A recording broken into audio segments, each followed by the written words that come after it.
and booked a stand at the Bespoke show in 2015. And took along a bike I'd built for a touring bike I built for a friend of mine, a real custom job with hub gears and all that kind of thing, and got the prize for best touring bike.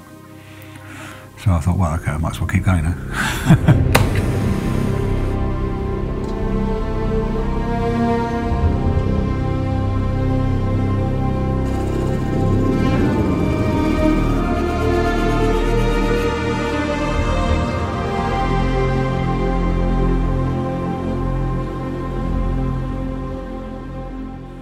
I'm a bicycle frame builder and long-time journalist, cycle journalist.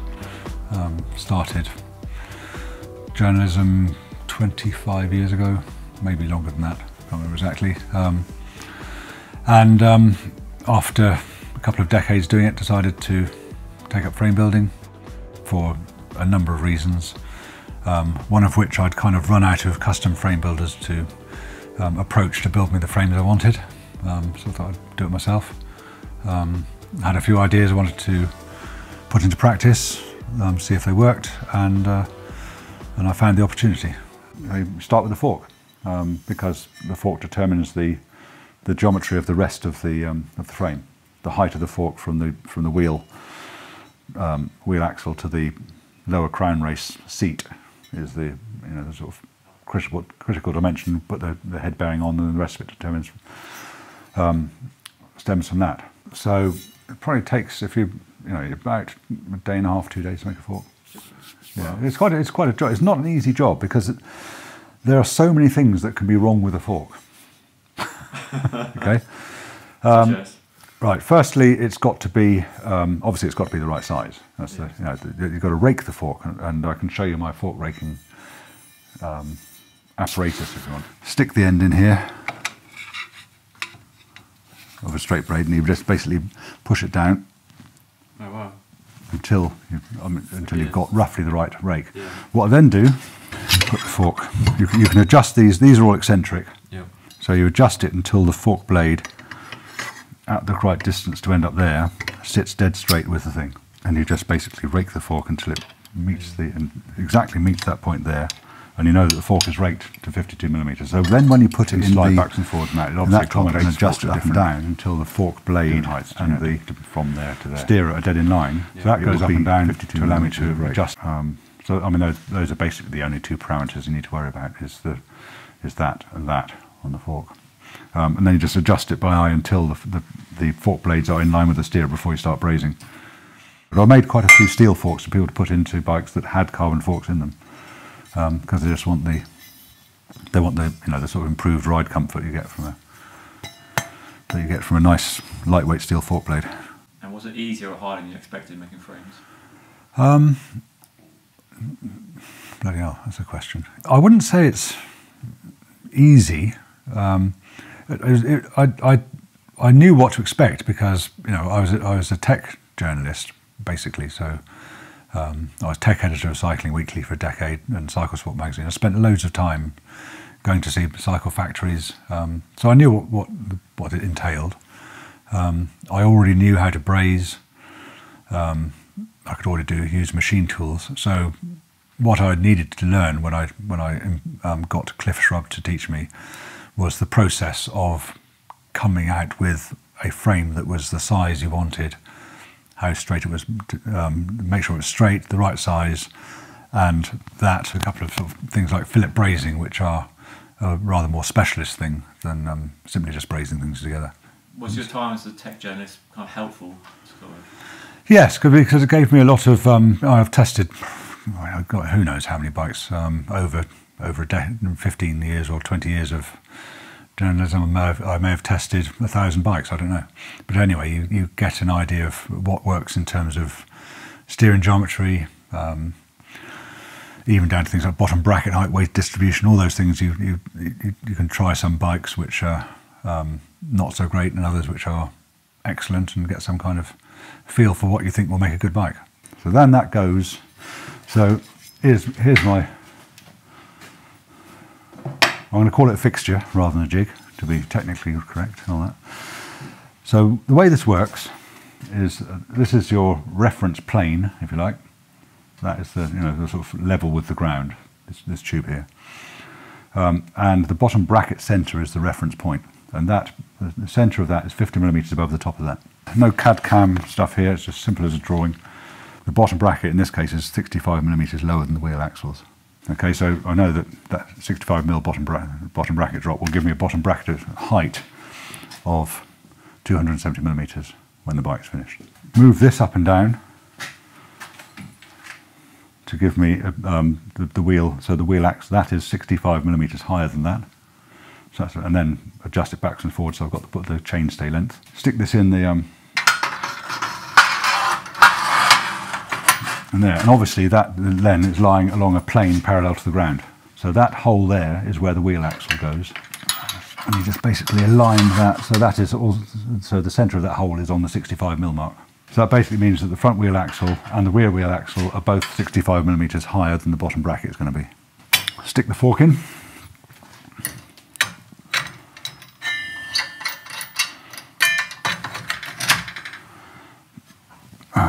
Align it with the. So the head tube angle's been adjusted to what you want using that.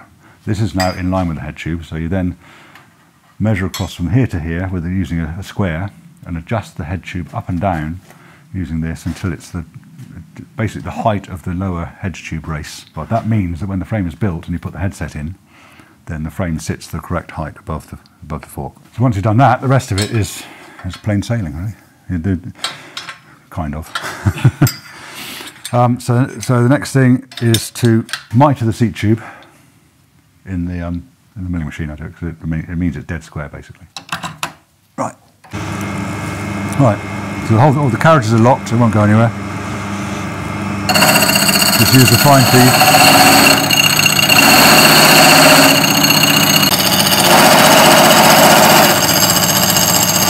You can tell when you get to the bottom, it's obviously cutting across the side of the wall of the tube rather than through it.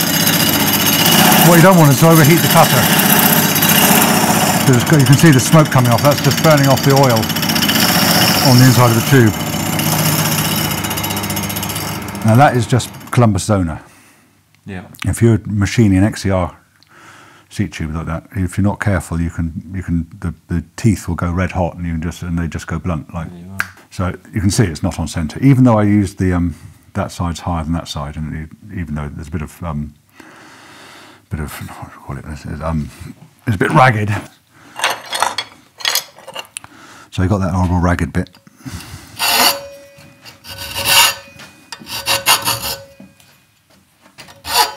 You'll watch your fingers because this stuff is sharp enough to slice them open like a razor. Right. So once you've filed them, so you've got a nice safe finish on it. Actually, that's pretty good. Okay, that's a good mitre. It's nice and tight all the way around. Sometimes you'll see it's the hole is a bit small, and the tips will ride on the bracket shell, and the sides won't. So you file away the tips, and you know that is still square. That's the important square bit. If it rocks like that and the tips are further away, then you've got to file the middle. And then you've got to file it and measure it and file it with the square and file it and measure it until you've got that. But that's a pretty good fit. That's certainly good enough for brazing. All the frames are brazed or fillet brazed, so that cuts out titanium and aluminium and carbon fibre. So basically it's steel. The kind of bicycles I build, which are touring bicycles, lightweight road bikes for Audax, that kind of, or just fast road bikes. But not racing orientated bikes. Steel is a fine material for them. So this was what I call a sort of tutorial frame I made with Cliff Shrub. Frame number one. This was the one I made with Cliff. I don't call it frame number one because it wasn't done on my own. But we went through all the process I just described, and so everything was ready to braze up. And he said, right, we're going to stop now. You come back tomorrow, or whenever it was, and do the. He said, so I turned up the day to do the. He said, right, it's a big day today. He gave me the torch, and the rods and stuff, and he said, right, I'll be back in an hour, see how you got on with the first joint. That's it. Yeah. I mean, he'd obviously showed me, he'd showed me a few, we'd had a couple of practices on test pieces, but when it came to actually fillet brazing and it's not, you know. And how does it feel to look back at the frame now? It's okay. I mean, I don't use a lugged bottom bracket and fillet brazed for the other joints, which is how Cliff used to do a lot of them. So I don't really do it that way, but it's all right. I rode it for quite a bit. Why do you think it's still so popular? How long have you for? Well, steel's popular with people because it's it's durable. You know, if you buy a steel bike, it's going to last a long time, or well, it should do. It can be. It's a straightforward business to make a really custom bike in steel. You know, the process I use, I can make a bicycle of any within the limits of the tube sizes you can get. You can make a bike of any size. So I've built one for a guy who was 6'6", and another one for someone who was 4'11". So, and each one of them is custom built to fit that person. So building a custom size bike is a straightforward process.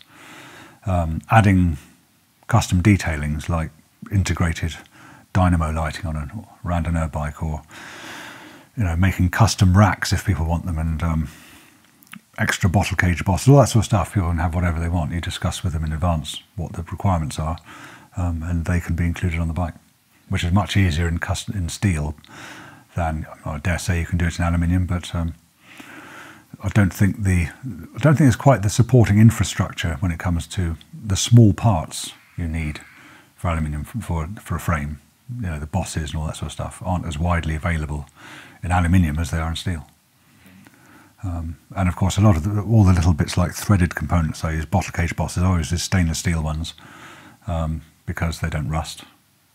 They all have to be silver soldered into place, but it just means that the frame still looks reasonably good. Even after 7 or 8 years later, it still looks. It doesn't look rusty, unless you've got a bare patch of damage to the frame. Right, flux. So basically, it's a chemical compound, and it prevents oxides forming on the surface of the metals while you're brazing them. Because as soon as you heat them up, oxygen combines with the metal and forms oxide, and that's why you get that kind of bluing or yellow. So basically, I go around the inside of the tube, a bit of flux on the inside, because I want to promote the formation of a fillet on the inside of the tube. So, important point, before you put the thing in, that you've got the bottom bracket shell the right way around, because obviously you've got a left-hand thread on the fixed cup side. Adjust that until when it's pulled between the sides of the thing, it's exactly the same, and then you know that this tube is dead centre on the bottom bracket shell. I'm going to use, so I've got 2 different rods. The SIF number 1 is a slower melting rod than SIF 101. So if you're brazing, so you're doing lugs and stuff, you use this one because it flows more freely into gaps. If you're doing fillets, you use this one because it's more sluggish and it forms a better fillet. So you choose whichever one you're going to use according to whatever you're going to do. I'm going to use number 1 actually today.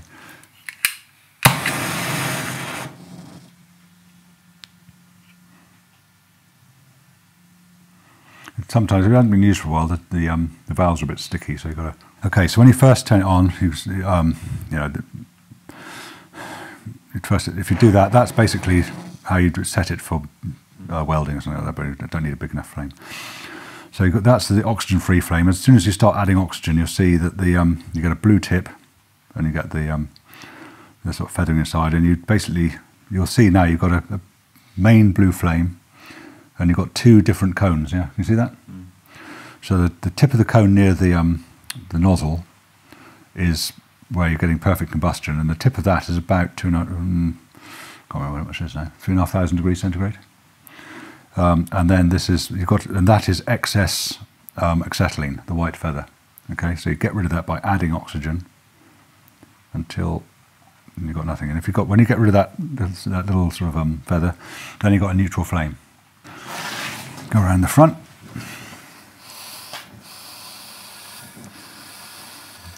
Because if you're brazing, it's got to get red hot. If you're silver soldering, it's a bit different. It never gets red hot. You're looking at the state of the flux, but for brazing, hot at the same time as the tube. Yeah. Again, heat the bracket shell up first. So it helps to start heating it away from the tube. Yeah.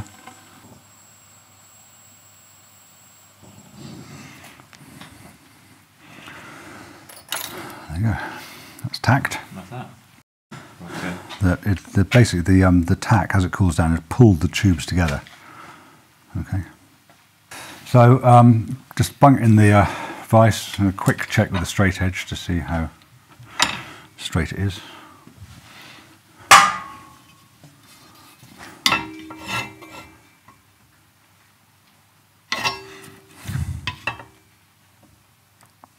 I'm going to call that the same, actually.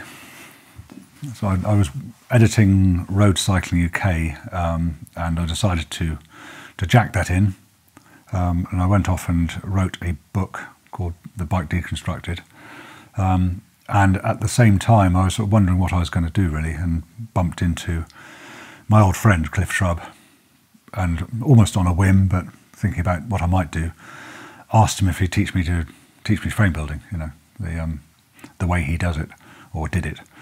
And he said yes, but you'll have to wait until the spring because it's too cold in the winter in his garage. And I talked with my wife about it, and she said, well, if you want to do it, and you can, give it a go. You never know what will happen. And the plan was just to make a frame for yourself, a business? Initially, the plan was to make a frame and see if the geometry, which was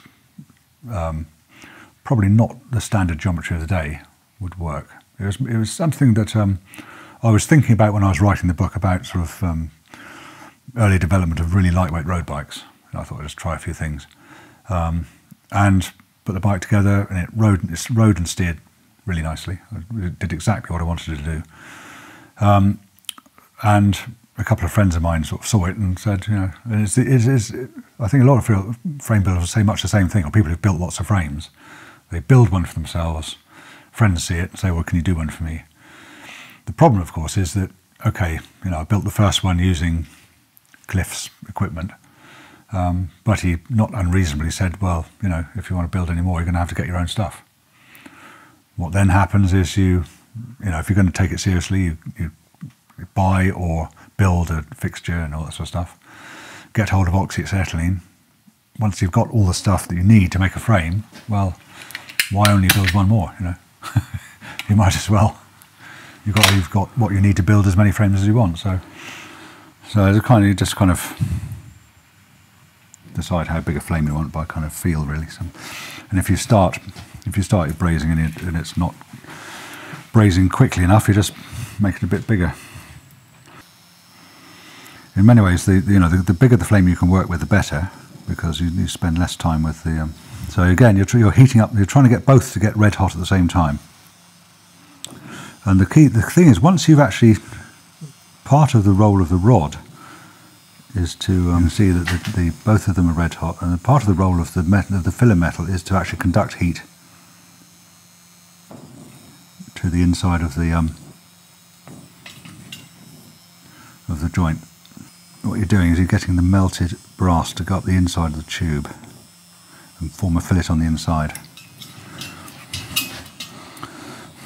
So I'll try to work in a kind of symmetrical way, because then you're getting the same thing to happen on both sides of the tube as close as time-wise as possible. Obviously you've got a tiny little fillet because I haven't built a big one, but you can see how the brazing rod has flowed out and wetted the area around the edge of the fillet rather than coming to a sudden halt. You happy with that then? Yeah.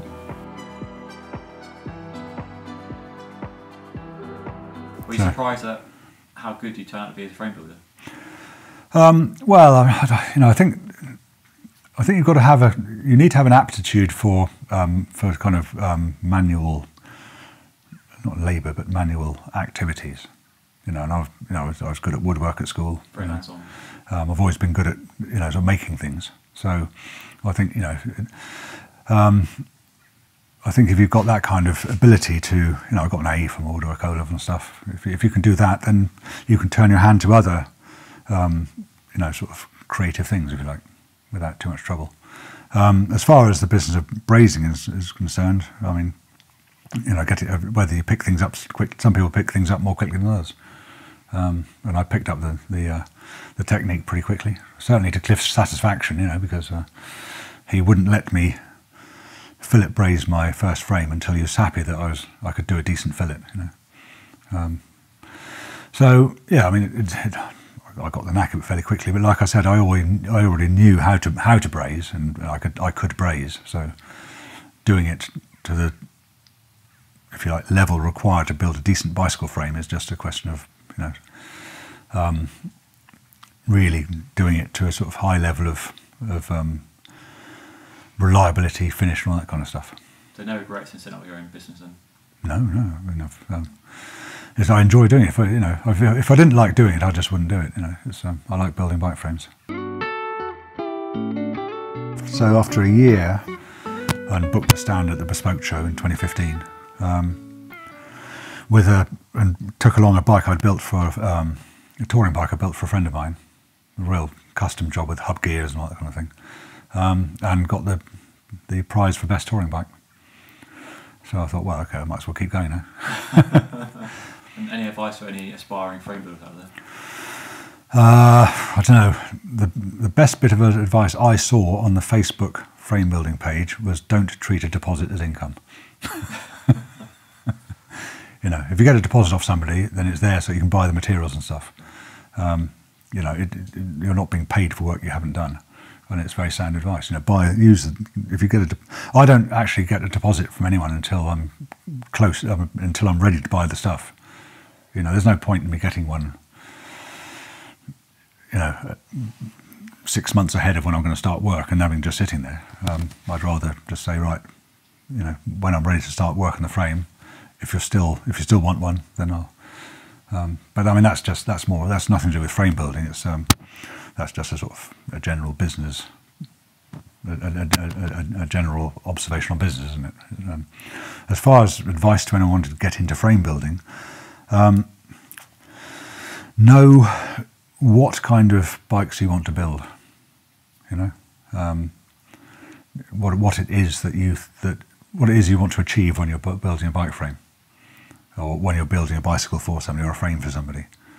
You know, because if someone comes to you for a frame, they're going to ask your advice. They're going to expect you to be able to advise them on what the thing should be, and even you know, quite often people come to you with no clear idea other than the fact they want a new bike, and the number of times someone has said to me, I want this, and they end up having something completely different, because when you start asking them about what they're going to be doing with it, they think, well, actually something slightly different than that would better suit you. So, you know, be prepared for that kind of thing. You know, there's quite a lot of it's not just you with your torch in a drafty old shed somewhere in West Wales. You know, there's quite a lot of customer interaction with it, and you've got to enjoy that. You've got to enjoy talking to people, finding out what they want, and giving them the bike that they dream of. You know.